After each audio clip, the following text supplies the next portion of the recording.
Hello there, and welcome to How to Do Anything.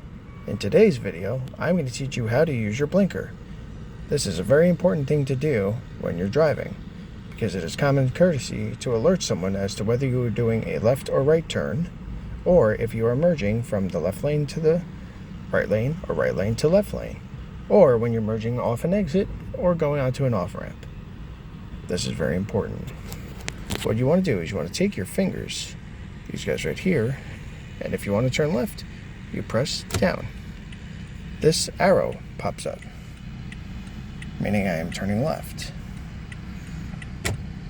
You turn it off when you are done turning left or merging left. If you want to turn right, you press up. Now, I am either merging right or turning right. This is very important and useful information for you to remember. Remember, turn it off when you're done. Down for left, up for right. Thank you so much for watching. I hope you use this in the future, and please remember to drive safe. Goodbye.